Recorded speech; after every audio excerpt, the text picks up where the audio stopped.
Hey there, everyone. Welcome to the final session of our run of CM Rooftops.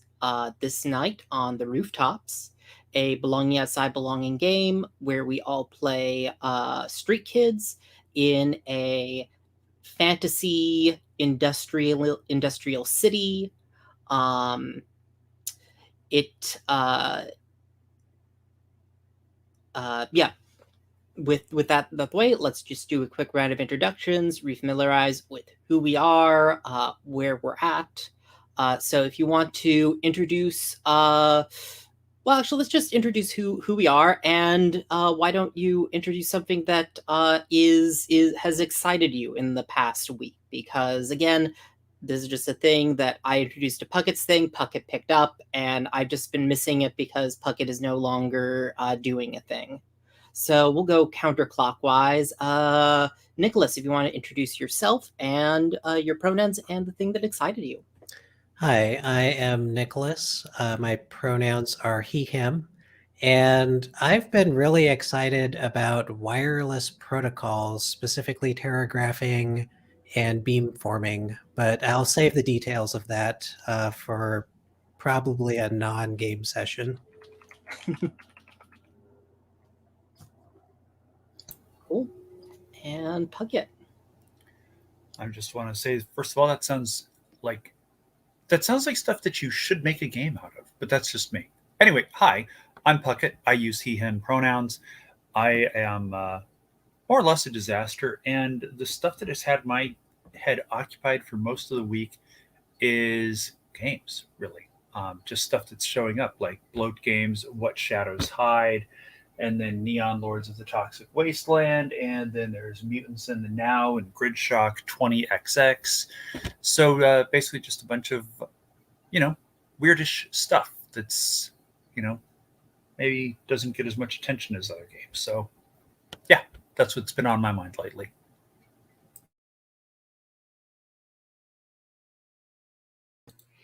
Yeah, I'll go ahead and go. I am David, he, him pronouns, and I play Damien, aka Child, he, him pronouns.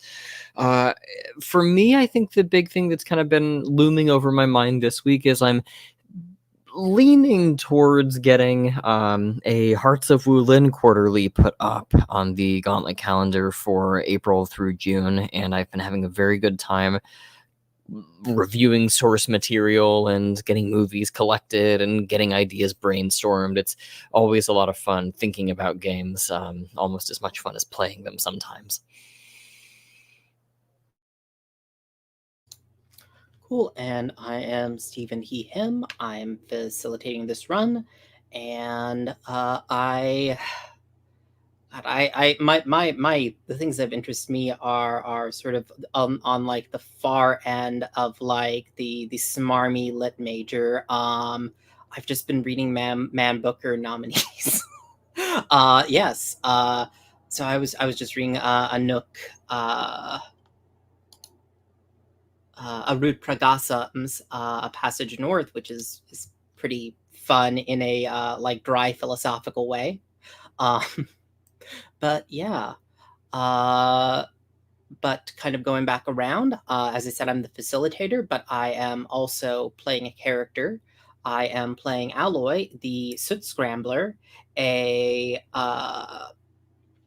a demon kid, which in this case is like a fae who sort of reincarnated themselves as like a creature of the city. Uh, I'm very innocent and uh, dangerously literal. Uh, and I broke some stuff last session, I believe, for a good cause. Yeah, and going back around, Nicholas, if you want to introduce who you're playing. Yeah, I'm playing Gears. Gears is a tinker talk, and sometimes it feels a little bit too much like looking into a mirror with the mad science. But Gears is way more spacey than I am, so that's where the fiction enters. I mean, we are working that reverse grenade. Yes, exactly. I'm going to be able to just pull it out of my pocket at some point. It's a great mechanic. And also, you have a dog in the game, not a cat. Oh man, no. I am a Disney princess, I'm pretty sure, as well, because I have a dog, I have a frog, I have a squirrel. A math squirrel. The squirrel does math. The frog shares my name. The The frogs dog, sing. See, there's totally a scene where the frogs will be singing a yes, romantic melody. And Gears is the party's resident druid, as David said. yes, exactly. So I'll be playing Tabitha Tarantula, a gutter witch, which is not just her personality, but also her literal playbook. Um, Basically, she's a disaster witch who didn't like all the rules and payments that needed to be made to attend magic school. So she just kind of left. And last session, the witch Tabitha, who Tabitha Tarantula took her name from, gave her more or less one of the signet rings from the School of Magic, which will actually let Tabitha Tarantula get access to its library, its files, all sorts of things that I'm sure couldn't possibly be used in any sort of dangerous or unwise way. So, yeah, that's where she's at. Yeah, and to wrap things up, this game is hosted on the Gauntlet. The Gauntlet, for folks who don't know, is an online game community mostly focusing on role playing games of the indie and OSR variety. But we have even branched out into. Yeah, David sort of broke the rules and introduced his character at the same time he introduced himself. But My mistake. Sorry about that. we'll only have to ding him like a few tokens for I was gonna that. say It was that's a minus strong one move. token. No, that's okay. Um, Oh no, I was just going to say my playbook is Disciple of the Tired God. If anybody is interested in keeping track of who's playing what playbook. Sure, but yeah, it as we said, it's a community mostly focusing on indie and tabletop role playing games, also SR, even D&D right now. Uh, in the next besides that, we also put up it also puts out a regular zine. The Codex has published a couple role-playing games at this point, notably the Between, and also puts out several gaming podcasts. uh, Beyond all that, it also hosts a gaming calendar, which this and many other games have been organized through. If you are interested in playing with any of the folks here or any of the other people on the Gauntlet, jump on over through the link below and you can check us out. As always, we are making use of several safety tools. I'm not going to go into too much detail as everyone here is pretty familiar with them, but I like just reminding the table and anyone who's watching what they are. The X card, make an X signal in order to, when you're uncomfortable, and we'll excise what you are X carding from the fiction. Script change, where we use language of sort of video editing to help us talk about the fiction. Rewind to go back and sort of retcon something within the fiction, pause to ask us to take a break and discuss where the fiction is headed, and fast forward to kind of skip on ahead over something we either are uncomfortable with or I think we're getting far out into the weeds about, work out what is happening in the fiction, and then move on. And then we are also making use of lines and veils. Lines and veils is a safety tool where we put together a living document that we return to and check in about at the start of every session. And that's something I wanted to ask the group here now. If folks could take a look at the lines and veils, check what is there, and just type OK into chat. You feel free to make any changes when you're happy with where it's at.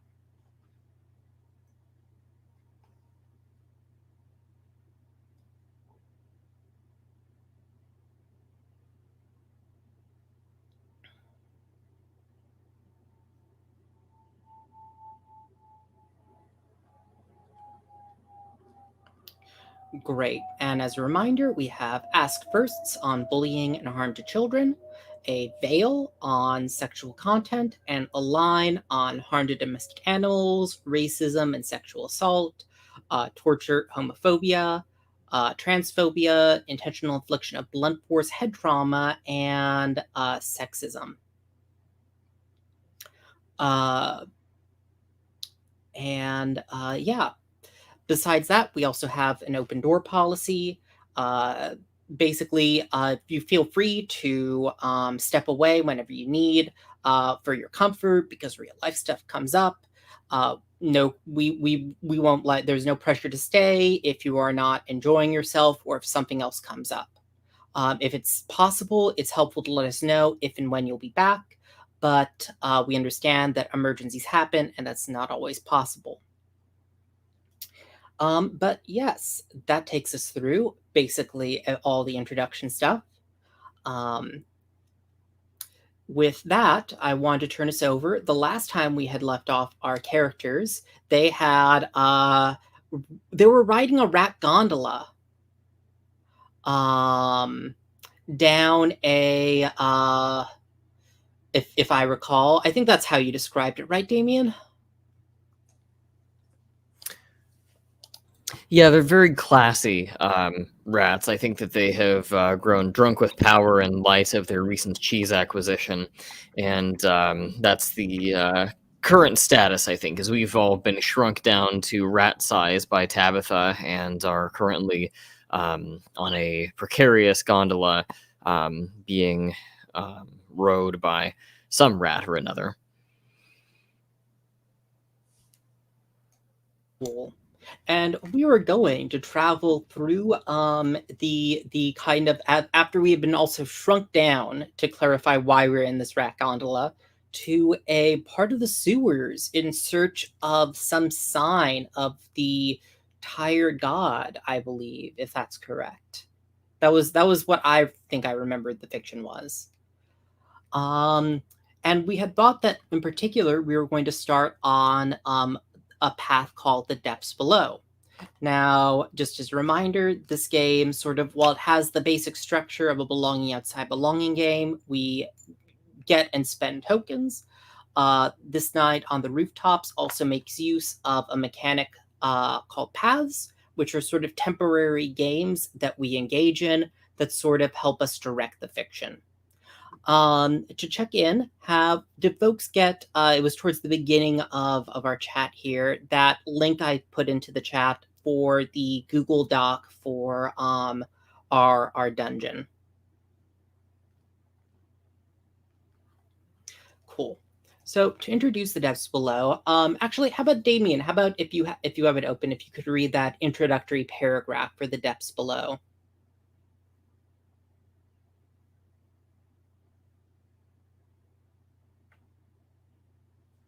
Sorry, it took me a moment to click over to it. The introductory paragraph, so it says, pick up when the gang explores the sewers, and then the following line says, sketch a map made out of at least 3 rooms. Put tokens in the rooms to represent your characters. Move through the sewers until you find the treasure at the end, or defeat the monster causing problems. And then there are a couple of additional moves while you're on the path. Cool. So yeah, let me just bring up the tab I have set off here for the dungeon.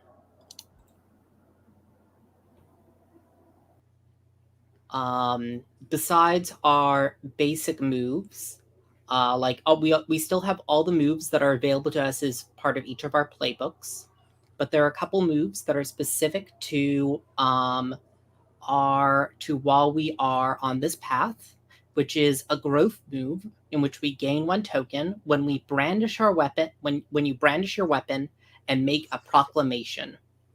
Some examples are a big stick, a frying pan, a blackjack, a rusty knife, a small stick, a look, something you picked up, a real weapon. A grenade. Mm-hmm. Mm-hmm. And a desperate move, which will force you to spend a token, is to describe the next room as you walk into it. Why is this room difficult for at least one of us to get through?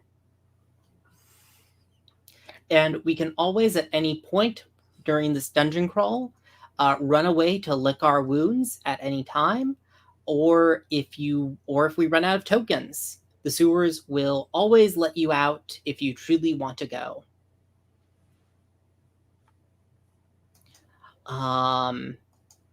And when you get to the end of the sewers, defeat the monster or find the treasure, if it feels like you learned something, write a move about what you learned. If you instead supported someone else, write a move that feels like them.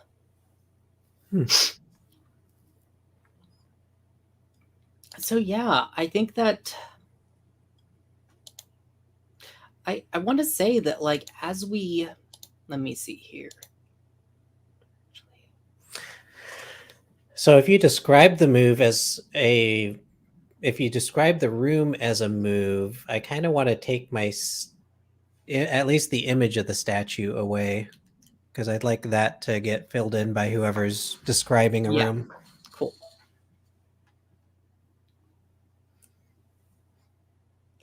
But so I do think that we open the scene then on the image of our little gondola with the rat kind of rowing along in the water with his pole, kind of bumping up against the edge of this great crack within the sewer side. Well, not really great from our current perspective. But I imagine that it's probably like this big rocky kind of break into the kind of stone of the sewers that is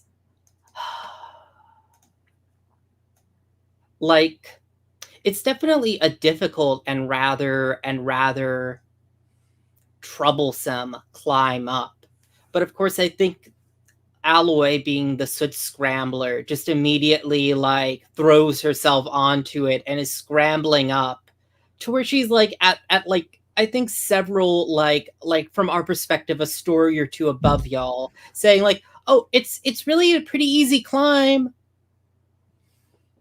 You just have to, you know, be sure to grab to grab that handhold here and then jump over to that handhold over there. And she's just like pointing some like these very kind of difficult and dangerous looking maneuvers to climb up this wall. Alloy, help me with scraps, I shout up as I'm trying to like backpack scraps up this. Is it just like a little like baby Bjorn, like just little Scraps' legs sticking out of your front chest? Yep. I can't reach the moves with scraps. I need help.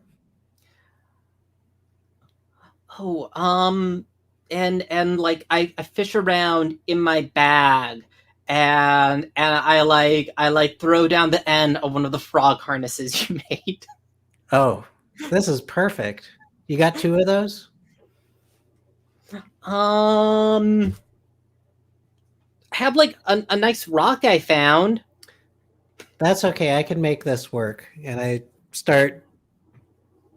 The harness is too small, so it's just gonna wrap around and tie it off, and then start pushing the dog up.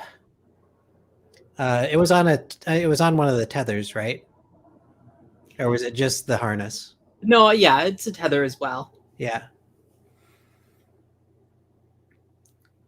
What about Damien and Tabitha?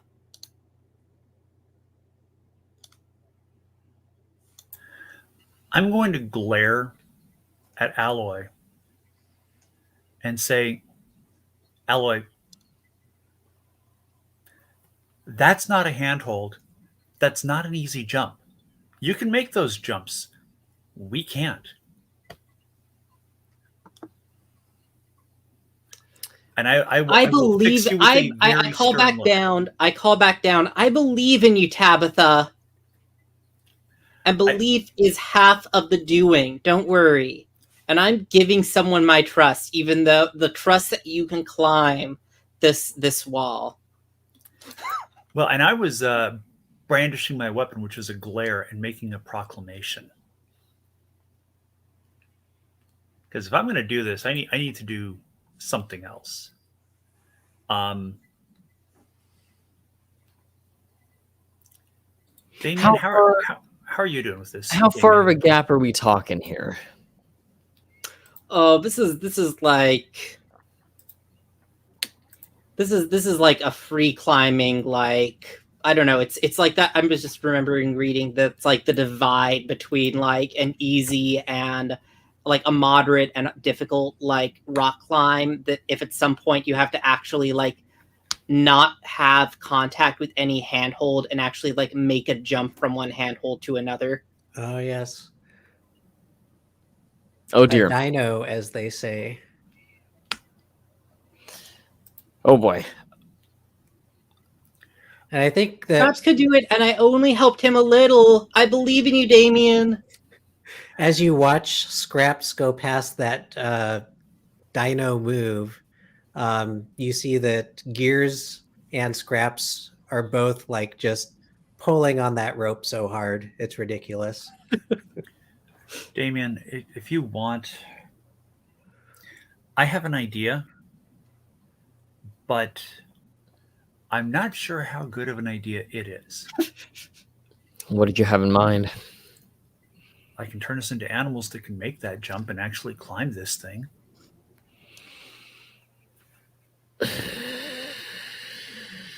What kind of animal are you thinking? I don't think frogs are big enough.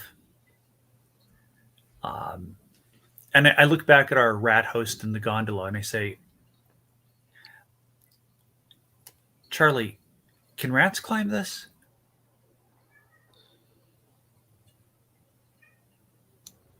Yeah, Charlie looks back at you and says, "What are you implying that there is something? Are you implying to me that there's something rats cannot climb? Because I'll have you know, rats are excellent climbers, Tabitha. I mean, I am able. I have been. There is nothing that Charlie has not been able to climb, Tabitha. well, you know, Charlie, and I get a little bit of a twinkle in my eye. I bet you can't climb this. And I'll point at this wall that Alloy is telling us that we need to have faith to climb. Tell you what, there's some extra cheese in it for you if you carry this rope up there with you. Are you implying that Charlie cannot carry a rope up a wall, Tabitha? Because I'll have you know, Charlie has carried at least 5 hunks of cheese and half of the furniture in his house up a wall twice this steep before, Tabitha. You know, you're bragging an awful lot, Charlie. I'm hearing a lot of talking, but I'm not seeing a lot of doing here. Yeah, I think Charlie gives you a look and like takes the rope in his teeth and like jumps and kind of like does like a kind of jumping like skittering up the wall, uh, and says, "You see, Tabitha, I could climb this. I could climb this with 2 ropes if you had really asked me." Charlie, I declare that is one of the most impressive feats I have ever seen a rat undertake. Now, how are you at tying knots? Are you implying, Tabitha, that rats do not know how to tie knots? Because I'll I'm have you asking. know, rats are known from knots. You know our rat kings? It's because we're so good at knotting our tails. Well, you know, I gotta say, I'd love to Slip see that. string, sailor's knot. I'd love to see that in action. Can you tie that rope to something up there? Oh, I'll show you. I'll show you my knots, Tabitha. And he just starts tying some knots off onto a available route. And I'll elbow Damien a little, just like very gently in the ribs, like, we'll get up there just fine. We don't even have to turn into animals now. Very And I well. will very clearly take some some good cheese, some of that good cheese we stole last time, and I'll leave it in the gondola on one of the benches and say, Charlie, you know, you, you win. I left 2 chunks of cheese down here for you. Yeah, you bet I win, because if there are two things that rats can do besides guide gondolas, it's tie knots and climb things. Don't you forget that, Tabitha. I will not, Charlie. You have proved me wrong today, and I am humbled by your magnificence. Yeah, and he grumbles at being doubted about. Kit doesn't think rats can tie knots, as he goes on to munching some of this cheese. And I will proceed to just, I'll ask Damien if he wants to go first. Yeah, that sounds fine. And I will, do a reasonably, I think, okay job of free climbing up the rope. And I will follow up after Damien. There, that wasn't so complicated, was it?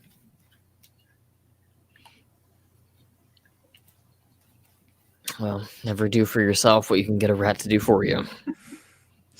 Look, I left him some extra cheese. It was a fair deal. I mean, I was just asking a question if you thought, like, if rats can climb it. I didn't know he'd take it as a challenge. And the moment he did, it's like, well, hey, he's taking this as a challenge. What the hell? Why not? Why not let the rat do the forward? Why not let him do the work for us? This is a good plan that just started out as a question. Well done, Damien. And I'll like hold out my hand for a fist bump. I'll offer the fist bump. That sounds good. Cool. So I'm curious, as we kind of proceed deeper into this dungeon, I'm curious where does somebody want to like make that move to enter, to like describe the room we enter. I would like someone else to make that move since I created that room.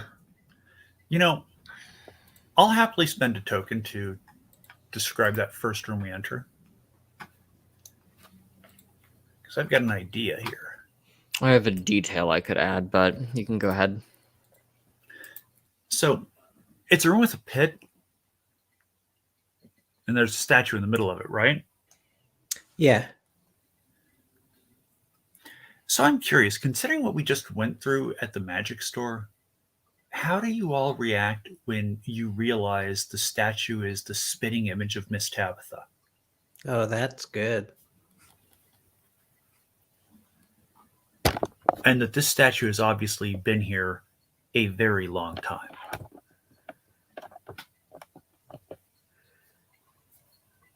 I think I turn to Tabitha and say, Tabitha, that's Tabitha. Huh. Did she send us here? Did you tell? Did she send us here? Well, No, we heard about this place from the rats. That's so weird. well, and we're trying to find, we're trying to help Damien here. Strange that there would be a statue of that specific size down here too. And carved out of marble. So this isn't even a like a light thing to get down here. It's not like it was cast in metal and you could maybe move it around in pieces. How far down do you think this pit goes? Pit goes. Oh, do you think that Miss Tabitha had an identical twin sister who got turned into marble? I raise an eyebrow and I say, for a mage of sufficient skill, petrification is not out of the question. And Hello, Miss Tabitha's sister. sister.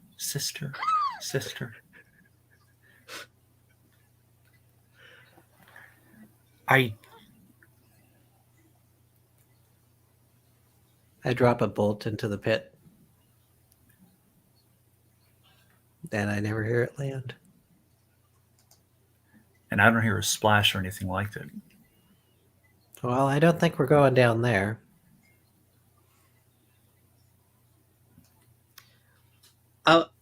I think that there's.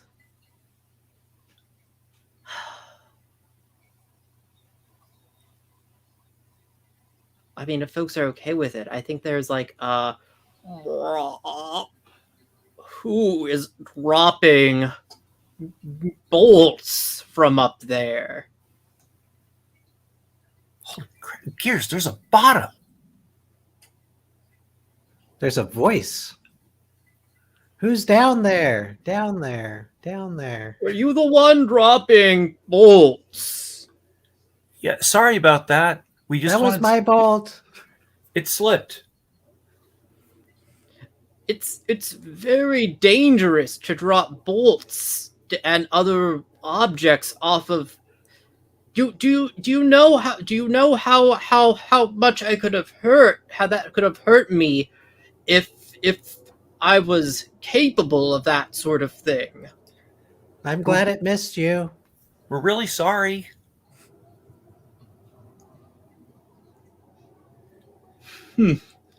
Really sorry. That's fine to say. Fine to say after you go dropping bolts into my hole. It was How an far accident. down? How far down does this go? Go, go, go. Well, it's very hard to measure how far up it goes, but if you were to come down here, I should imagine you'd find out very quickly. I look at Gears and kind of shake my head like, no, this is not a good idea. His Gear's eyes were like candy store eyes until you started shaking your head no. And then it's almost like you literally see a light bulb go over my head and I say, Alloy, you don't break or anything like that, do you?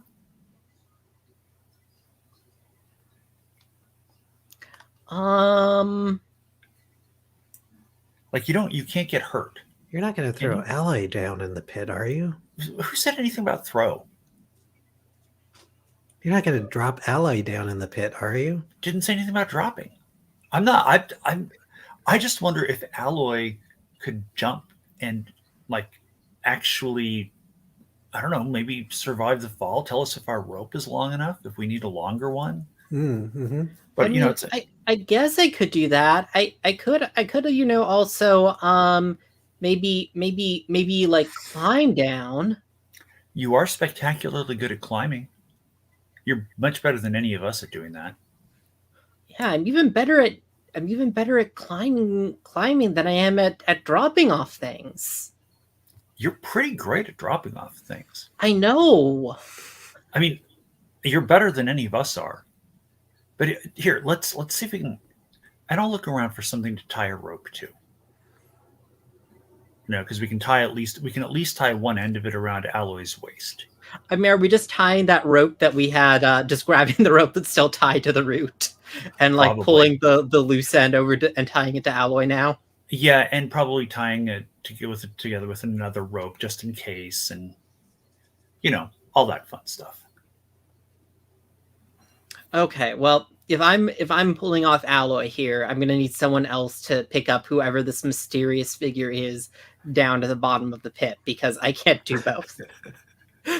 I can do it, or David, if you want to do it, you can. You're welcome to go ahead and take it. I'm sorry. I am participating. I'm just very beat tonight, so I'm kind of That's taking fine. I it completely understand. That's the beauty of belonging outside belonging. You can step back when you're too tired to do something. But yeah, Alloy kind of clambers down. And I'm curious, like, does the rope go taut like before I get anywhere near the bottom, or is it visible at all? As you start to climb down, you don't know how far down you are, but you hear that deep voice from below saying, I can start to make out your form. You're Oh, you're one of the demons, aren't you? oh, um, yeah, I suppose I am. I'm Alloy. Um, Welcome, and welcome. I kind of like try to hold out my hand to shake it, but then I realize like even if I wasn't climbing, like this voice is still like too far away and potentially like I shake your hand, but I also don't know if you're like an actual person or like well a person, but like a person with like a physical body or like a person Oh, with just like just just made of climb down. shadows and nightmares. Well, just climb down. There's not many nightmares down here, and the Oh, ones that okay. are here are nice. Oh, okay, good. I was worried, but They're very and pleasant. I'm gonna once again put my trust in someone. They're quite nice And about it. They only come at night when you ask them to, and if you ask them to leave, they're oh very polite about doing so. They're very respectful of people's time and emotional state. oh good. And I just keep clambering down. Um, Now I gotta Gears, Damien, how are you reacting as like you're hearing this conversation up there? I started on belay, right? So I had like the rope wrapped around my waist and I was lowering it down, Mhm. but I got distracted. There, those eyes of that statue, they're like red shiny gems. And I'm sorry, Alloy, you're climbing without a belayer right now. I don't know if you realize that or not. I mean, why would she not trust that gear? Not why would she not trust gears? And so at some point, uh, Gears um, has been pulling things out of his pocket, and it looks like he's assembling some sort of a tight rope. Except, check this out, Damien. You can whip the rope, and it sticks straight, and then you whip the rope, and it turns back into rope. What do you think of that? Did you learn that from the frogs? No, I created this one, Huh, reminds me of one of their frog tongues. and then I whip it straight, drop it down across the pit, and say, "Okay, here comes the hard part. Now I just need to walk across that." I hate to ask, Nicholas, but would you say that you whip it good? Whip it good.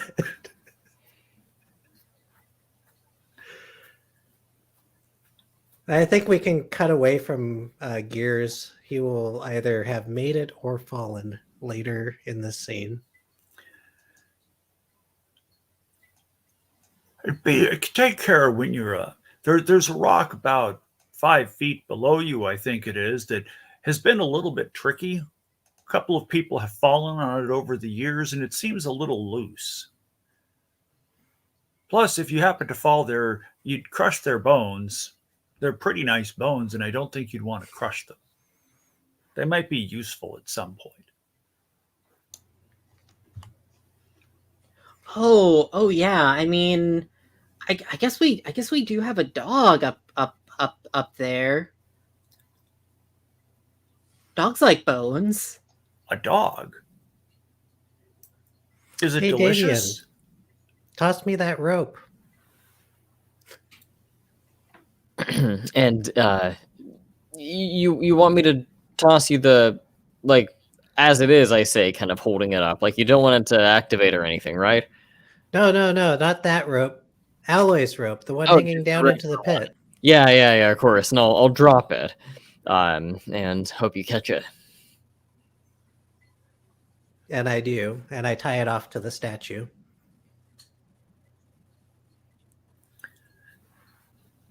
A dog, you say? Tell me, Oh, is it delicious? I don't know if it's delicious. I've like I haven't kissed the dog. I've only kissed 6 frogs and 1 Tabitha. What's a Tabitha? Oh, she's like a really neat person that that makes it rain and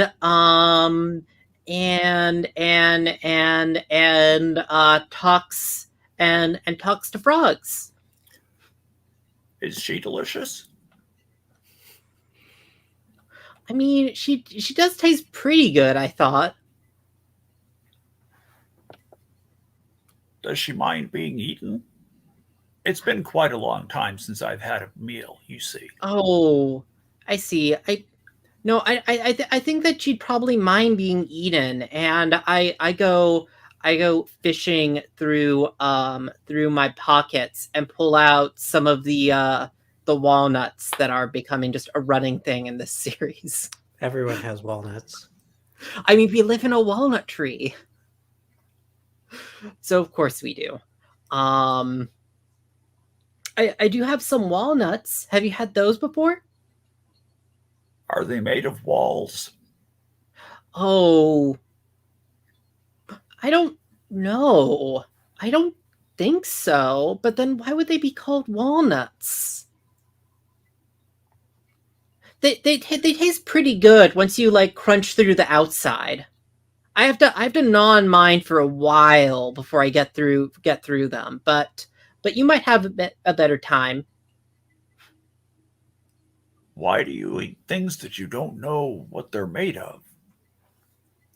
Well, you see, I have friends like Tabitha who tell me like the things I should eat and the things I shouldn't eat. Like I should eat, some walnuts where I shouldn't eat I shouldn't eat these loose cobblestones.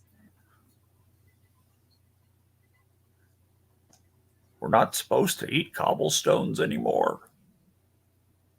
I know it's so difficult to understand to get these rules, but I mean that's why I have friends. Maybe you just need some more friends to like let what you should eat and what you shouldn't. It's been quite a long time since I had a conversation with anything but a nightmare. And at this point, you're close enough to the bottom of the pit that you can actually hear horses whinnying. Oh, I mean, I guess oh, I understand. I guess I guess they probably have a different view of things. Do nightmares eat anything or do they eat like I also have like and I like fish through my pockets again. I also have some sugar cubes. Do nightmares also like sugar cubes or is that just horses? Well, normally they consume fear and grass, but I suppose Um they might welcome a sugar yeah, cube. I once I get to the bottom, I am just going up to one of these nightmares and seeing if it will eat a sugar cube. And you see this. Well, it's a hard. It's like the size of a fire hydrant, but it's rock, and it moves, and you can hear the rock grinding against itself as it moves. And it sort of looks like it might have legs, but also it's kind of dimly lit down here, so it's difficult to tell. And it has something kind of like a head and something almost like a jaw, and you can hear the rocks click together as it talks. And it looks like it has something kind of like arms. That one is Fiona, this pile of rocks says, gesturing to one of the horses. That one, well, she's my favorite. I call her Mayhem. And this one over here is called Terry.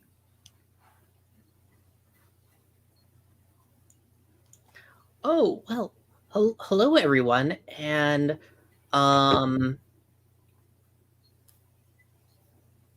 I guess like I hold out. It's a pleasure to meet you all. I only have a few sugar cubes with me, which I usually give to the frogs. But I'm sure like do any of you like sugar cubes? Oh, I And I do kind of give them hold out some with to my the hands. nightmares. The nightmares, I believe, would appreciate such a thing. What was And that? sure enough, Fiona and Mayhem immediately start slobbering all over your hands to try to eat the sugar cubes. Okay. Terry, on the other hand, is a little more standoffish. Um, I mean, I guess Alloy, uh, kind of looks at one of the horses at one of the nightmares and says, "Do you mind if I climbed onto your back, Miss Fiona?" And the nightmare whinnies. I'm going to assume, was that a yes? And she says that her arthritis has been acting up, and she'd appreciate it if you don't. It's kind of cold and damp down here, what with all the water in the air.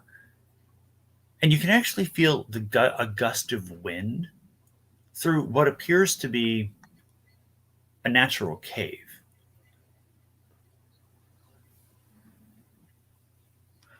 Oh, well, that does seem kind of uh of of of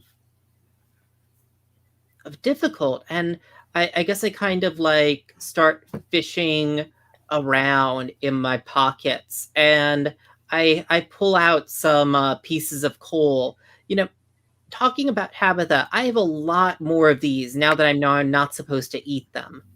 And I kind of like put the coals down on the ground, and I think I'm kind of trying to burn away corruption here in sort of an actual literal sense. I'm Okay. like starting a little fire to sort of warm things up a little, since apparently like there's a chill down here, and these old folks don't need to be dealing with that with their arthritis. So I'm like start up a little fire. And is that a world move or is that just something you're doing? That's just that's a growth move I'm making. Okay.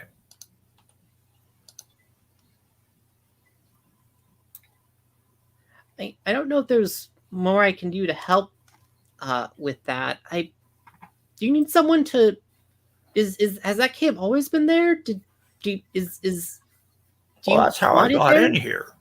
Oh, Do you think I fell down here?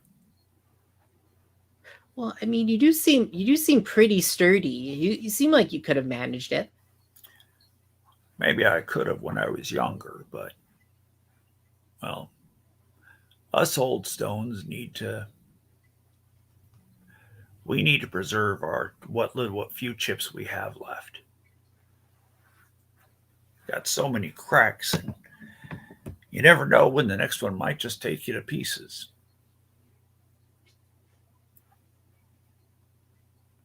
Hmm. I kind of nod and shrug a little bit. It's a little bit awkward because, like, Alloy knows that at some point she was pretty old, but that's all kind of just a hazy blur. I, I see inside, chat, that Gears is now climbing the statue and removing gems from it, which strikes me as a staggeringly terrible idea. I'm just looking for a payday, man. What is perhaps a bad omen when you get the gem in your hand? If you don't know, I'm sure I can come up with something. I think when I pulled out there was the dangly shiny thing from the cheese house that I took from their hanging chandelier. And my thought is, this eye gem, I've never seen anything like this before. I'm just going to swap it. No one will notice the difference. So I've got that other gem like hanging in my mouth, and I've pulled a knife out of one of my pockets, and I've pried out this eye gem, and I take it out and I stick the chandelier gem into where the eye was, and it just kind of sits in there really loose in the socket. It's a bad fit. I should have realized that it was much smaller. And the head just like turns with its now one almost gaping eye hole and its other just fully crusted gem, and stops rotating right as it faces me. I think that the folks down in the pit just hear Damien scream. I'm like, not just Damien. There's like a choir of screaming up above. I look over and say, Gears, what the hell did you do? How do you know it was me? It might not have been me. You're on the statue and the statue moved. What did you do? Don't worry about it. It's fine. Obviously, it's not. You're screaming. And I grab the stick rope and I think that the statue of the witch kind of whispers in your ear, Gears. You have taken something from me and offered baubles in exchange. that's when the Is screaming intensifies. Wait, you can talk? when I have to. I prefer not to because that old one down below is a bit of a yenta. Whatever that is. It means someone that likes to chat a lot. You'll understand when you're older. They can be quite tedious. You want your gem back, don't you? You've already taken it, dear. I require something of equal value from you. Something better than these what even is this? This isn't a quartz, just glass. I think it's cut glass, yeah. I mean, there's no sunshine down here, so you can't really see how I how mean, sh- dear, would you prefer that I take one of your eyes? And that's where I drop down from the statue. And you did not know that Gears was an acrobat. Gears did not know that Gears was an acrobat, but leaps onto this thin stick that he has placed across the chasm, starts to lose his balance, falls forward and does like a forward tumble to get away from the statue and to the kind of ring around the pit and says, Gears. Tabitha, Tabitha. I think Tabitha's angry. Gears, what did you do? She said you took something. What did you... Oh, I reach into my pocket and pull out an eyeball-sized gem. Look, how was I supposed to know that she was not a statue? Gears. She won't even take it back now. She says I have to give her my eye. Well, you took hers. That seems like a fair trade. If I were you, I'd start thinking of something more appealing. But you took something. There are rules to this sort of thing. You took one of Miss Tabitha's statue's eyes. I highly suggest that you fix this. You have no idea what could happen to you if you don't. Hell, I don't have an idea. All I know is that I don't want to be in your shoes right now. This is the nicest thing I've ever had. I don't know. I don't think I have anything of equal value or whatever she said. Make something. Oh, you make things. He's quite a tinker. Perhaps, dear, it is a great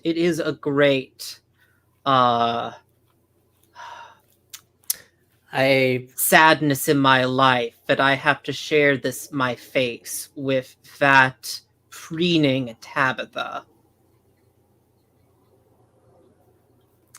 You don't like each other? Well, would you like someone who is constantly showing off her magic at all hours of the day, no matter the cost or consequences? I thought, I mean, the two of you look alike. I thought maybe you were her twin or something, or that you were sculpted No, as a tribute or something. she's sculpted. She had me sculpted and then magicked me alive. Would you, if you were made in the image of someone as honestly with as little taste as Miss Tabitha, would you want to look like her? And this nose, I mean, how I think I pity her for having to exist with this nose, let alone myself having it. Maybe Gears could make you a mask so that you look different. And it's at that point that my steam-powered hat places it atop the statue, and I say, "That's the most valuable thing I have."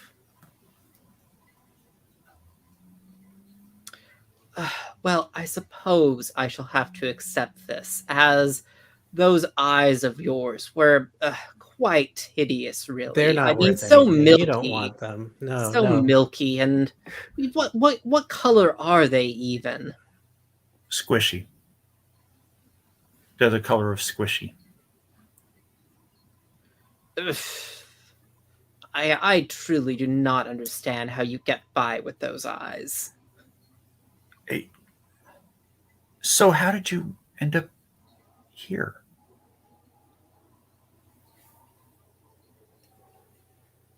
Ugh. You know how it is. This Miss Tabitha likes to. Well, I don't know if she still does, but in my day at least, she'd like to show off her magic. Made a lot of enemies that one doesn't like to talk about, and sent me here to watch over some of them, make certain they don't cause her any trouble. Wanted to keep all of her nightmares from getting out to visit her any longer.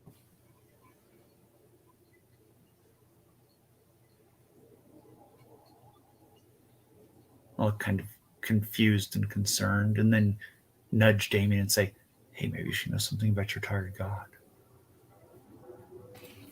I mean, I was thinking that this isn't the first time I've seen a strangely realistic statue down here.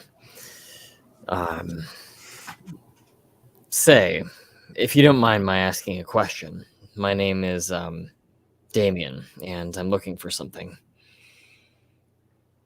Oh, are you now? That's what we're down here for, as a matter of fact. You wouldn't happen to have seen any, well, other statues down here, would you? Oh, 6 arms, kind of scary looking. oh, with a delicious physique. I suppose you could call it that. Oh, I would. I would. I mean, it sounds though that oh, this information is quite valuable to a child such as yourself. I don't know if I should simply. Well, you see, it is my place to guard, not to act as a tour guide. You don't have to accompany me anywhere. I just need to know where your statue is that you're talking about. Oh, yes, but you see, lifting my arm to point. Oh, very tiring, you see. She is made of stone. Hmm. Her arm might weigh as much as you do, Damien. Hmm. It's possible. I think that, well, it only had one tick in it to begin with, but I'll empty my miracle clock and give someone a selfless miracle. And in some way, I think I'd like to lighten this thing's entire body. I'm not necessarily going stone to flesh, it's not that intense of a spell that I'm casting, but I want to give this thing some freedom to move about. I want to free it from any tethers that bind it to this particular location. Yeah, I think maybe even is it like a statue where like the legs trail down to like a stone slab, so like there weren't actually legs on it. Yeah, I mean, maybe it can stand up and now there's legs there. I'm thinking kind of, Yeah, end of Aladdin, the genie sprouts legs, even though he was yeah. vaporiously tied to the lamp the whole time.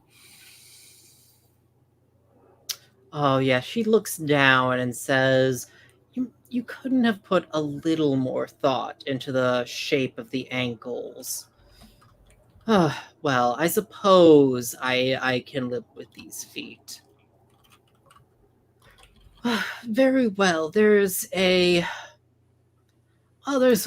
rather interesting room past some machinery.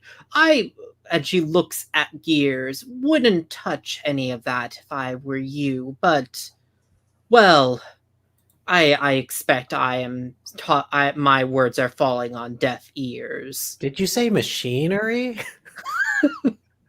And she gives Damien a wink at that, and kind of says like, "I'd keep an eye on that one." We really should just tie his hands together. You do have the rope, uh, but do say hello to them for me, and say that Tabby does miss them.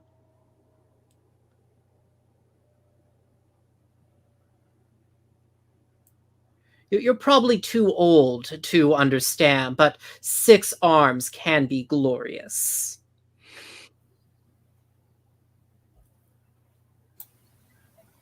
Do you like being down here? Ugh. Dear, trust me. If the other choice is to be up above, and she kind of glances over the group of you, look at things like you. Uh, I mean, I don't mean to offend, but where is the veining? Where is the veneer? You're also very squishy and smelly. I think I prefer down here. Okay. I was just I didn't know if you felt trapped here or anything like that, and we might be able to help you if you did. That's all. Gears here is he does some really amazing things with. I mean, half a dozen. If you have half a dozen things in your pocket, I'm sure he can make something out of it, which will do something. Whether that thing it does is useful is another issue. But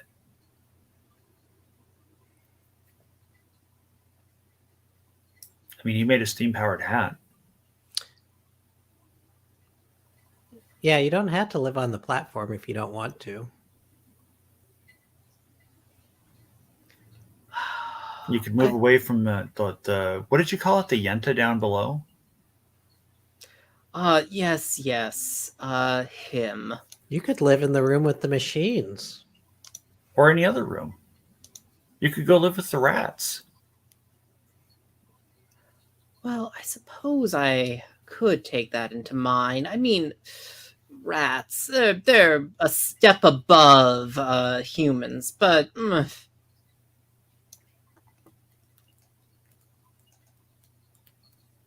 I don't need any knots tied at the moment, so I don't think I'll go to them anytime soon.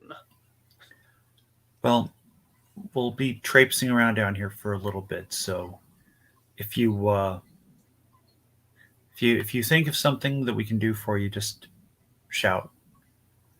Gears to is your steam powered hat one that has like with the two-way thing in it? It is. So I think you can talk to her and she can talk to you. I fixed that. So it works both ways. Awesome. So yeah, if there's something that you think we can do to help you, I just talk into the hat and one of us will hear it because well we have stuff in our hats that lets us talk to each other across distances. Gears made it.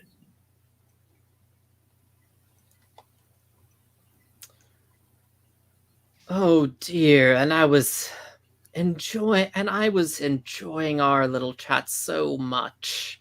And I think that she takes on a stony look of unanimated rock again, and whatever is with this statue, she seems to be asleep. Still, it's not quite certain. Hmm. I I think mean, is Alloy climbing back up at towards the end of this conversation. I don't know. Is Alloy climbing back up? I mean, like I made the fire, and if none of the nightmares want to let me ride them, like I suppose I should climb back up to say hello to like let you know that I'm not Eden. And like maybe I don't think Tabitha, like you don't want to be Eden, do you, Tabitha? Do you ask me that? Yeah. No, not really. Okay. I had said that you probably didn't, but I wasn't certain because I hadn't asked you. Thank you for asking first. Most things don't want to be eaten. That's just kind of, yeah, most things don't want to be eaten.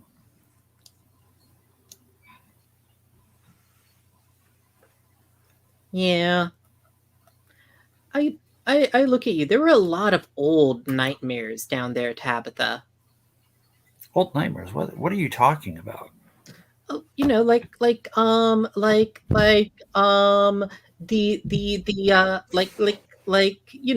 bad dreams. They really like sugar cubes. Bad dreams like sugar cubes.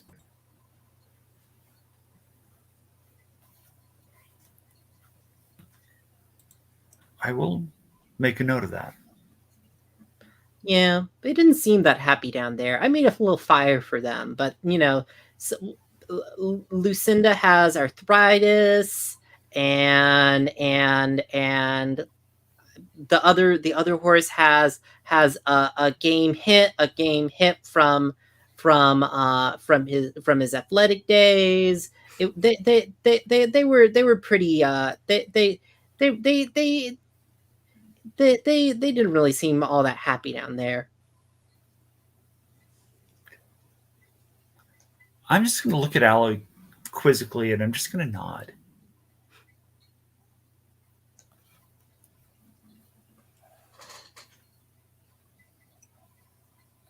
Do we continue onwards? I think so. I mean, I'm open for that. Damien, Yeah. which way should we go next? Hmm. It's hard to say. I think what I'll do is I'll kind of like take the pendant off my neck and flip it like a coin. And, one side comes up, we go left. If one side comes up, we go right. I'm going to check the seconds on my clock here, and if it's evens, we'll go left to number 3. If it's odds, we'll go to number 2. It was evens, so I guess I point to the right and point towards the bridge room.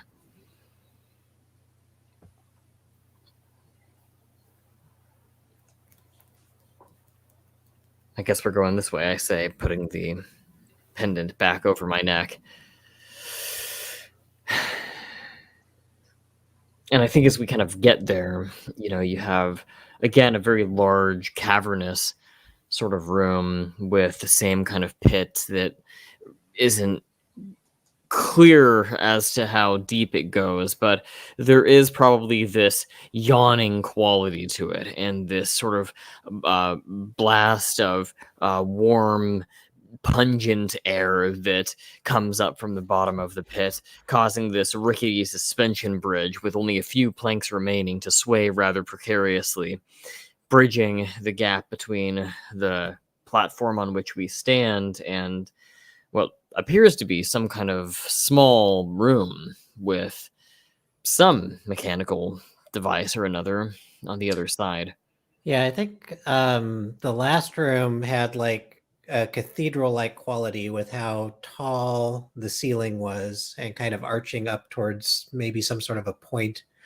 What this one, is it short and claustrophobic, or I like the idea that the ceiling is short, claustrophobic, that we could, in theory, jump up and kind of grab handholds and monkey bar your way across the ceiling if you needed to.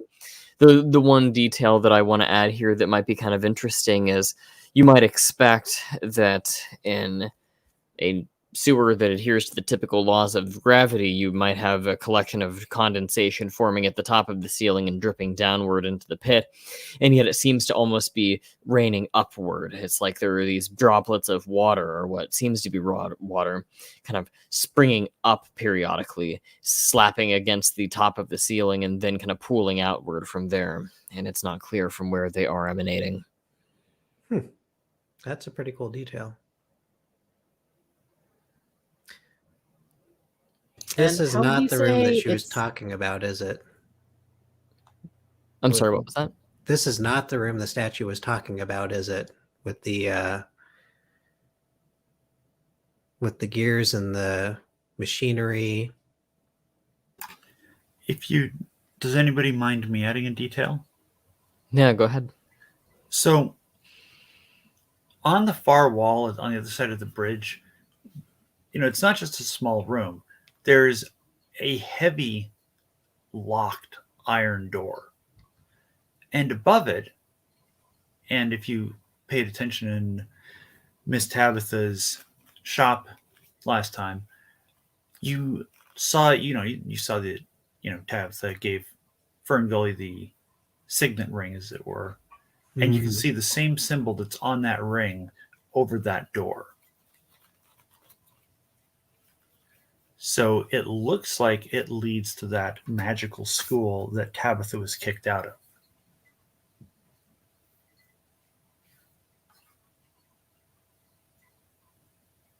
Or at least it seems to be a part of it.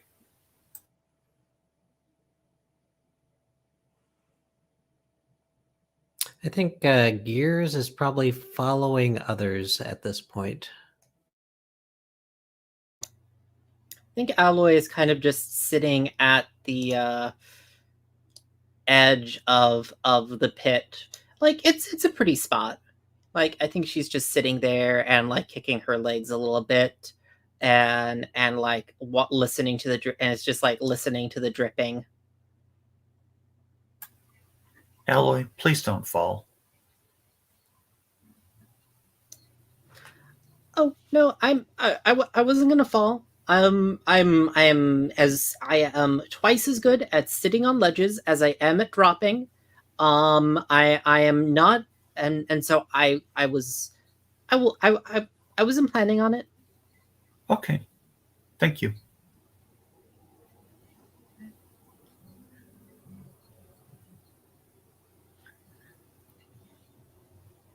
How long do you suppose?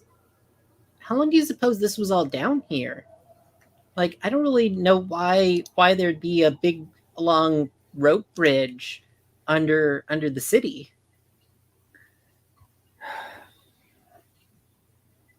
I don't have an answer either. Maybe it was some sort of escape route.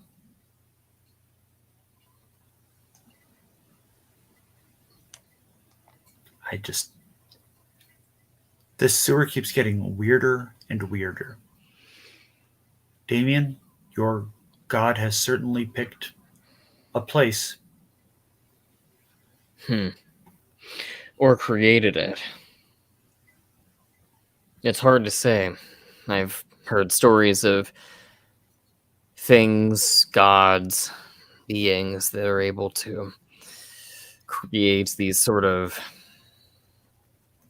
almost like custom-made environments that like hit on each person's specific like personalities or problems or stuff like that. I don't know. I'm not making any sense. It's weird though. Let's just get to the other side as quick as we can. Of this bridge? Well, That's where my pendant said we should go. Hmm. Were you thinking something different? I'd like to open that door. Do you think you can, Gears? I think I can. It looks mechanical. I mean, there might be an enchantment or two on it, but Well, you'll turn those off before I start playing with the mechanisms, right? it depends on what they do. I mean, it's been a long time since I've got to open a locking mechanism without a key. Are you saying you want to pick the lock? And I reach into my pocket and pull out a mechanical lock picking set.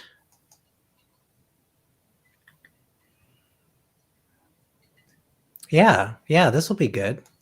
Gears, I sometimes worry that I've maybe given you too much of an appreciation for crime.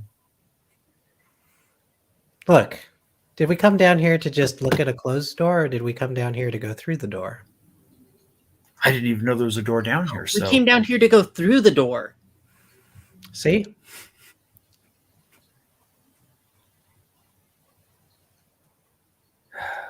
fine. But if it's just my old magical college's broom closet or something, I'm going to laugh. That's okay. It's not a bit.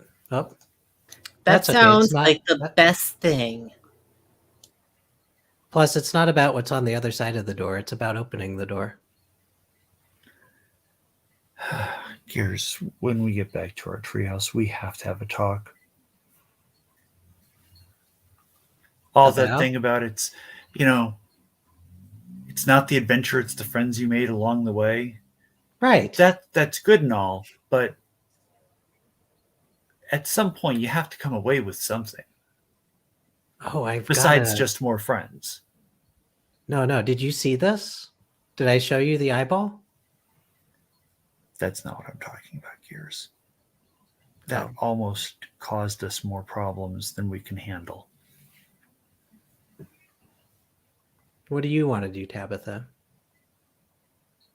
I want to help Damien find his god.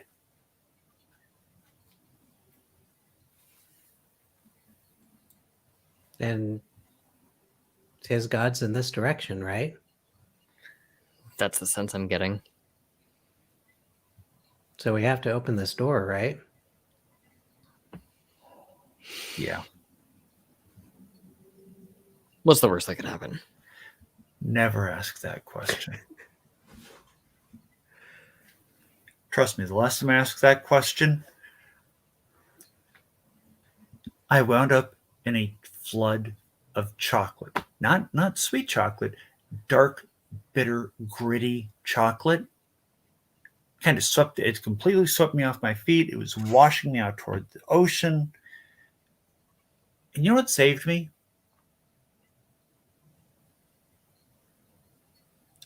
Nougat? Clever answer, but no. It ran into a rice factory. Oh. Those two do go together. Yeah, nobody thought so back then. So, I mean, you could call it a happy accident if it wasn't for people who died. But, yeah, what's the worst that could happen? All right, it's open. It's unlocked anyway. How did you get across, Gears? You saw a locked door and entered a trance state where you just Yes, exactly. What do you mean? I just look at Damien and I say, I swear, I think every time we take our eyes off of him, he just teleports. And I think I just look at Gears. Should I ask how you got over there? Trust me, it's safe. Come on. One at a time.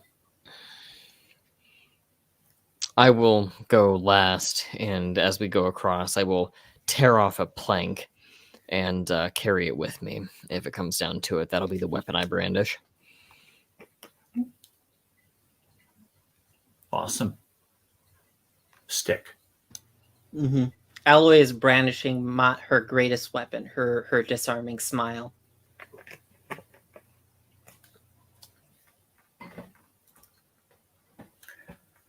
I look at Alloy and say, "No frog."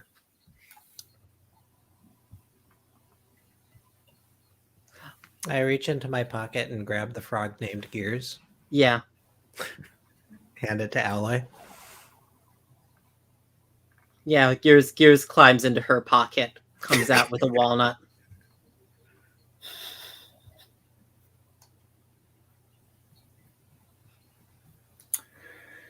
All right, let's find out what's behind door number 1. Gears, what is the thing on the other side of the door?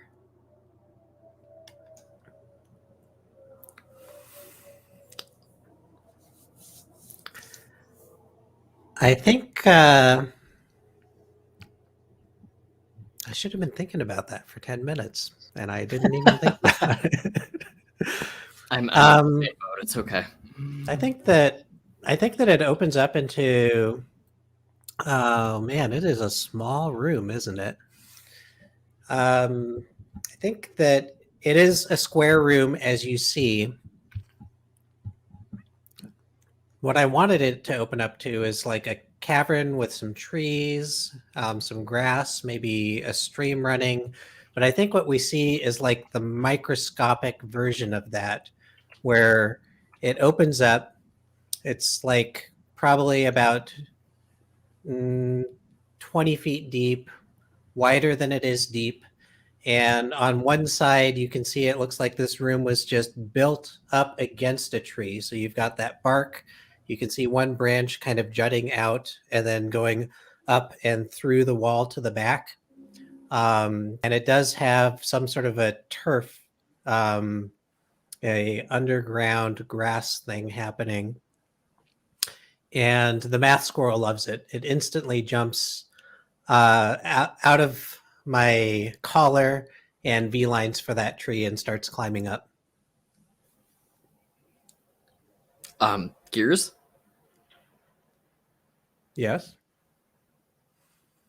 I'm not sure if we should be just rushing in and climbing up things, I say, motioning to the tree. I mean, I can't control what the squirrel does. Yeah. Well, shall we? And I kind of make a sarcastic but no less warm gesture of entry for the others to go through. Oh, after you, Damien. This is what we're here for. I was afraid you say that. And I'll step into the room. I think that the ground is strangely soft underneath our feet. You'd expect it to be at least a little bit rocky, but it is almost like walking on moss. I think it also has a roof that is about as high as the previous room. So it's also kind of claustrophobically low, but it is like this mosaic patchwork of glass or something like that is different shades of blue. And you can see like some light casting down from above through that glass ceiling. Yeah. And I'm wondering, as like, I think there are cracks in it even a little bit. And you hear like a little breeze playing through. And Damien, it almost, if you were to listen carefully, it almost sounds like words. What does it sound like it's saying to you? The whispering of the wind through the cracks in the glass.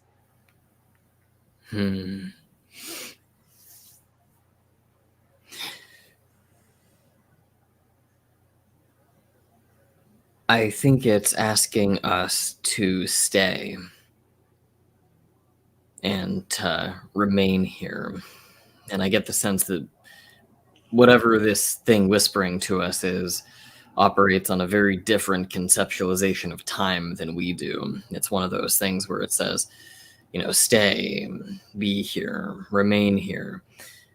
But you get the sense that it's asking us to do it for the rest of our lives, if not longer. That's a long time. And Like, I mean, I guess for me, I guess maybe for you it might be pretty short, but I don't know. asks Damien, is that the voice of your god? It doesn't sound like it, but then again, there seems to be something off about this place. I can't tell if it's corrupted or if this is a test of some kind, but something seems wrong with it. Yeah. And go ahead. Yeah. No, go ahead. I was just going to say I'm going to call out to the voice and say, make yourself known. Show yourself if you have a form. Are you brandishing your weapon? Oh, that's a good. Yeah, thank you, Puckett. Yeah. I'll hold my my rotten plank aloft as I do so, and take a token for that. And I think you hear like it's almost like the wind, much like when we were like this is totally like this is from now on, it's totally a motif we've been setting up this entire time. The wind is just echoing back to you. Show yourself, show yourself. And there's a metaphor in there somewhere. What was that? I was just thinking to myself, there's a metaphor in there somewhere. And I think at the center of this grove, there's a tree, and it is gnarled and almost a bit sickened looking, like it's been deformed into a new shape. And you can see in it almost the 6 arms of the forgotten of the tired god. And there is just still the whispering, like it's become caught in that loop cycle of the echo boots. The show yourself And around the tree. I say to Damien, I don't know if it's right or not, but you might need this. And I hand him the jeweled eye from the statue out in the first room. I'll take it with you gratefully, or take it from you. And taking a look at Alloy and Tabitha, you two seem like a thing or two about plants, I guess. Does this look right to you? I say, gesturing to the gnarled tree. No. Not like the last time I saw something like that. Somebody had like used rope to tie the tree in a certain way so it would grow like that. So no, that's not normal. I don't think I could climb any of those branches. The masked squirrel, like you saw it scurrying towards that tree and then like do the stand-up thing and just beeline to another tree.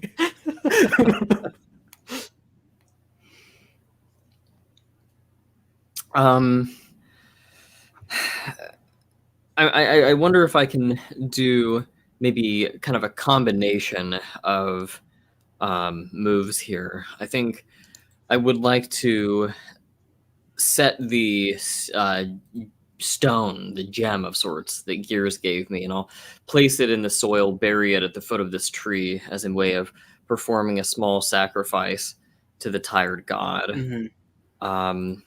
And that ticks the miracle clock, which I can at least spend later.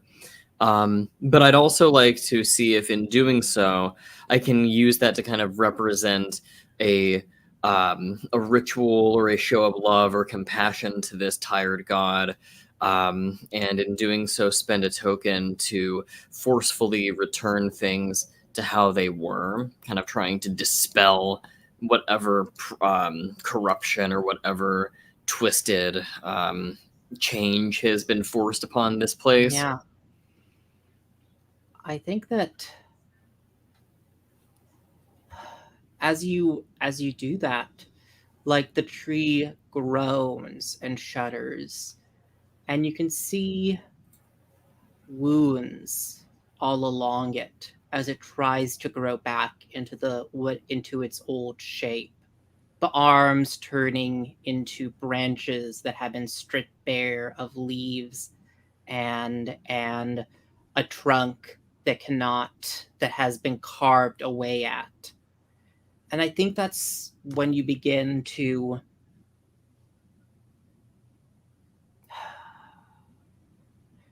realize that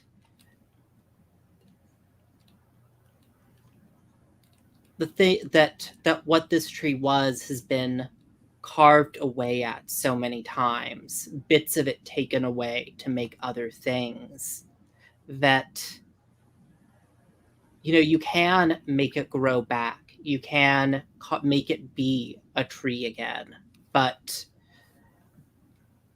doing that is going to hurt it. Hmm. So the options boil down to return it to where it is, and in doing, or to what it should be, and in so doing hurt it, or remain as it is. I think if you recall what Miss Tabitha, to not confuse us here, said to you, the winds are blowing around you, telling you to show yourself. I think that you can't, that there's maybe a third option in which you help it be something new, maybe, is what you feel. Hmm.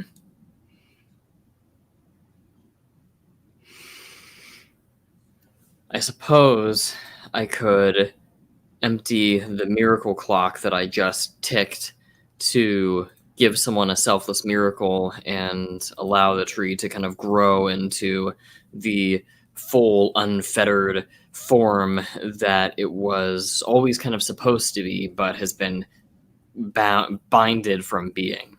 So allowing it to kind of grow and change and bear fruit and, fully cover the full length of the room, perhaps. Sure. Is that what you had in mind, or was No, there? yeah, sure. I think as you do that, what is the word that forms in your head? The thing you want to call this tree? Hmm.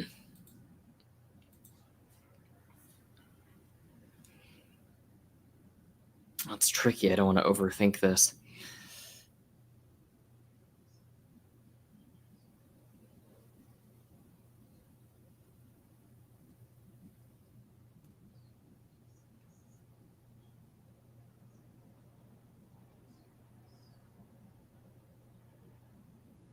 Oh, I saw that in the chat, Tabitha. What's that? I think Tabitha is suggesting you give it your name, or Oh, now that would be interesting. We'll go with that. Actually, that's an interesting twist on it. Kind of identifying as the tree, and the tree is me. Um, sure. Yeah, I yeah, think that's the word that I'll go with. I'll just kind of utter my name, or maybe what used to be my name, because I yeah. have been called child for so long by this thing. And I think you hear the wind whisper back to you, almost again like an echo, not Damien, but child back to you.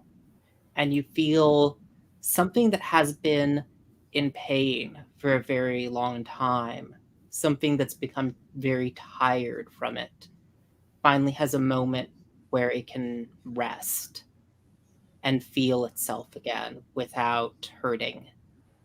And I think maybe Mark make the tire god smile. I feel like that's Mhm. definitely the feeling you get from it here. That as it's whispering child again and again, the winds around you, that you can get a sense of contentment, of ease.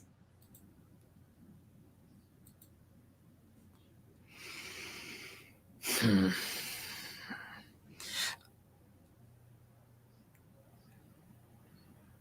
Can we say that the sort of gnarled quality of the tree and the knots that have formed in it have begun to kind of soften and loosen, and the thing seems to be um, a little bit less hardened and strained?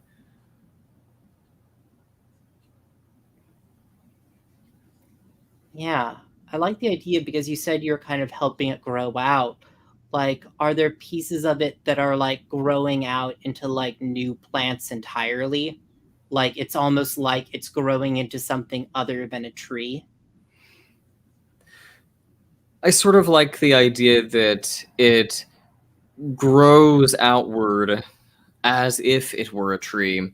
And yet it begins kind of sprouting these little fruits that drop from it, Mm-hmm. and they fall like raindrops into the kind of mossy, rocky ground, and they splash rather than falling and thudding into the ground like you would a solid. They splash, and in the place where they dissolve into what looks almost like water, then other plants begin to kind of grow and sprout. And it's kind of hard to tell whether these plants are separate from or merely an extension of the same tree.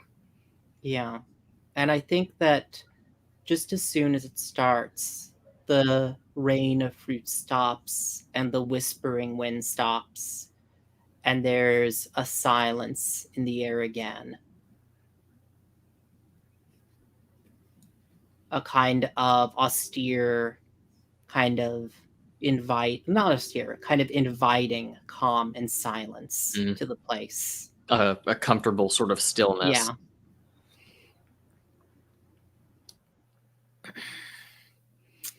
I'm wondering what Tabitha and Gears think during all this. I'm just watching what's going on, and I'm waiting to provide support to Damien if he needs it. What I want to know is Tabitha was expecting her old school basically behind that door. Um, Oh, you know what? You know what occurs to Tabitha? Where do all the wands they use at the school come from? oh my goodness.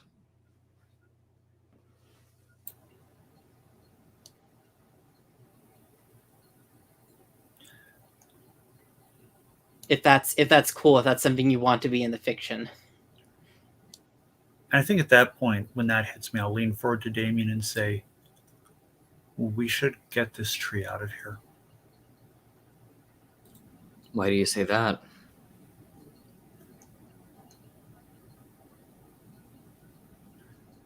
I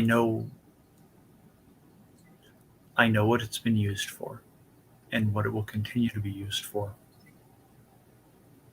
If you want this tree to be safe, it needs to not be here. It needs to be somewhere else. Oh, you know what? Maybe what if it's that like you can feel the magic the magic of the tire god is no longer in the tree. It's in all the little plants that have grown up around it. And like maybe we gather up these little plants to replant them throughout the city. Hmm. Oh, I quite like that. That's a lot more poetic and also easier to do than try to Yeah. take the tree with us. Although I gotta ask, do you want to plant do you want to replant these little flowers and such all around the city, or do you want to keep them aboard our riverboat treehouse where we know we can escape if we need to?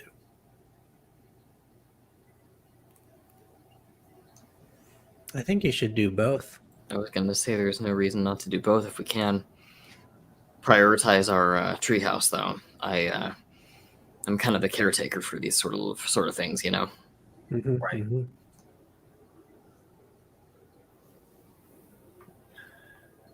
And so I'm going to begin to kind of in my my shirt or something, I'll try to make a sort of apron out of my clothes, and I'm gonna try to scoop one of the plants kind of into my shirt, and maybe hold another one in one hand, and just do everything I can to begin collecting as many of these plants as I can afford to carry, although I'm not able to get all of them alone. Damien, We're doing this all wrong. How do you figure? Wait here. I'll be right back. You better not be getting those rats again. It's a good What are idea. you talking about? You mean you mean to think that rats can't carry plants? Wait, I don't have any more cheese for them. Okay, that's all I'm Look. saying. You think I didn't steal some for us? They're very particular. Okay, if it's Munster, they won't take it. I remember. I got them Swiss. All right. That, or we could go back to what Alloy was talking about with those nightmares. Maybe the nightmares don't want to be here anymore either. I mean, we can ask them, but between the two, I trust the rats. Why would you trust the nightmare? Well, they're... It's not that I don't trust them, it's just that I've never met them, and they're, you know, these black, whinnying, horrifying-looking things. Plus, Tabitha, you said that they don't want to come out of the pit. Well, but Alloy told us about that cave. Oh wait, Like, Alloy told us that they didn't want to come out of the pit. You're No, right. no. The didn't want to be statue ridden. said she didn't want to leave. I think the nightmares didn't quite like it down there. Oh, we should totally rescue them as well then. I mean, I'm just thinking that might be an easier way out than, well, anything else. I mean, is this where we cut to like the montage of like running with like flaming horses through the streets, planting these sprouts?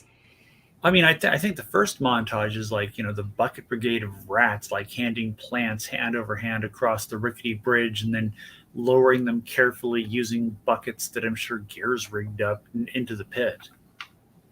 Mm-hmm. Yep, definitely. That gives Gears a chance to... I gotta say, though, is it really something that simple? Just like lowering buckets, or... No, it's not. You'll remember that my hat has claws. Right. And so obviously it's an overly complex buckets through claws to me pulling strings, jury rig thing that's happening. Okay. I think even the buckets aren't really buckets. I think that they're... Where did I get... Oh, obviously, I went over to that mechanical room, which is what I wanted to do this whole time anyway. And like 2 hours later, you're like, Gears, where'd you go? And I come back with the clockwork version of an elevator, kind of. Yeah, and there's some explosions and like alert klaxons blaring behind you, and then you just close the door. And I'm like, ta-da! What's the ta-da for? Something No, look, exploded. right here. This plank. And I put it down, and it just unfolds and unfolds and unfolds. And then I pull on the ropes that I had previously rigged, and they go sliding out, and an entire platform does a slow descend down into the pit. I think that's worth a few explosions. I think so. I mean, it'll surely get the nightmares out of the pit, which has to be a good thing. Alloy said there was another way out down there, though. Like it was a cave. Oh, are we going down? I mean... Well, they'll We still have a have to reason help not us to. carry the plants, so we'll have to get them up, move the plants, and then go down. We can't just move the plants down there? Well, we could. Don't they want to come out of the pit, though? To a sewer? Well, Well, I they mean, should- I assume that they want to they wouldn't stop at the sewer. They should come home with us. That's all I'm saying. Listen, I'm not gonna debate that point.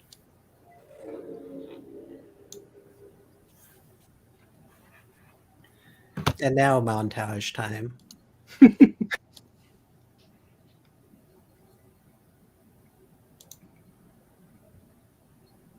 Yeah.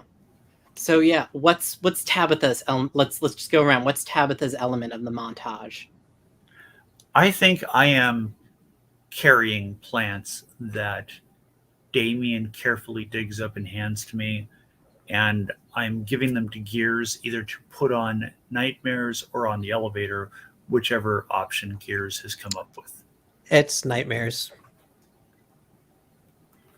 Nightmare sounds good. I think And so the Oh, go ahead. nightmares, I actually have trained them, if that could be done, to You ask carry them like a politely and like as you would a grandmother, right, and right. they've like deigned to accept. And I just keep thanking them profusely and Mhm. saying, "We're going to get you out of here. It's all going to be okay." Um, and so they've got like this rod that I was using previously, with platforms hanging from it, and that's where I'm loading up the plants that you're handing me.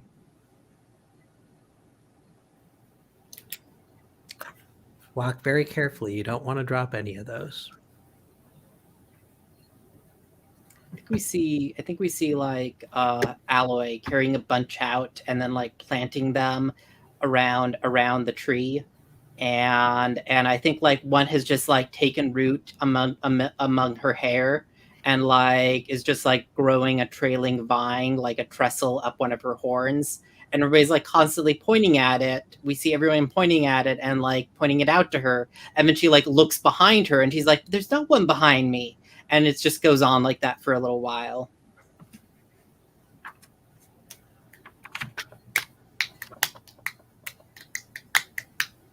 What about Damien?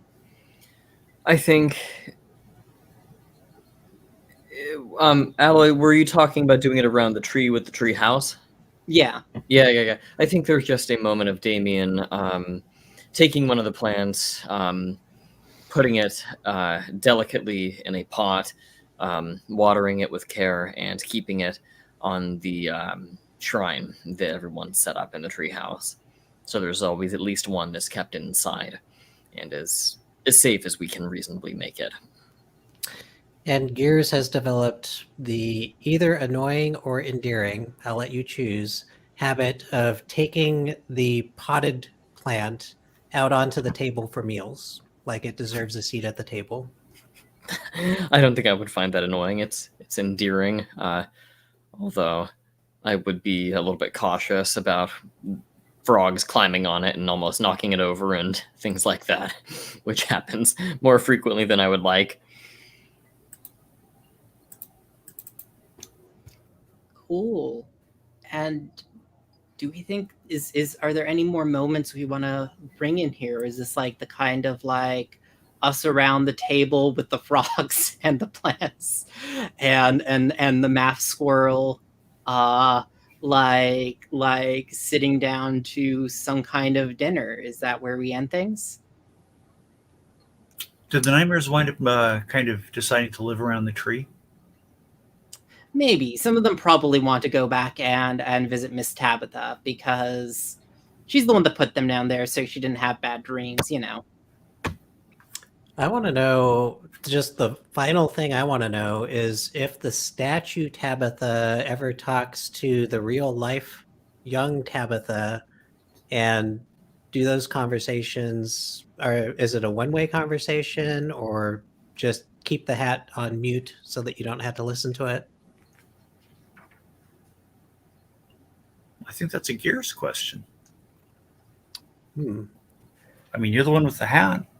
I don't have a hat anymore. I left it on statue Tabitha. That's true, but you have other hats, all of I which do have that have same other two-way hats. communication. Yes. Okay, so here's the final scene that I would like to imagine that involves none of us is the Frog King, because I never got that hat back either, Right. having a lengthy conversation with Statue Tabitha. And I think that we are overhearing it at the table as well. And what would the Frog King and a statue say? Is the Frog King professing his love? Oh, yes, absolutely. That's so good. It's like, you haven't visited in ages. You really got to come down here sometime. And she's like, it's just so much work to move anymore. So it's this back and forth of, no, you come over. No, you come over. Well, that's a lot better than the Frog King professing his love and Statue Tabitha saying, I like you as a friend, or something like that. Right. Cool. I think we'll pull things to a close then. Thanks everyone for playing. I had a ton of fun, and thanks anyone for watching this. I mean, this nonsense of adults playing with playing making like drawing playing with crayons together. Really is what most of this game has been. Thanks. So thanks all. I'll be signing off now, and we'll do some roses and thorns at the in the debrief.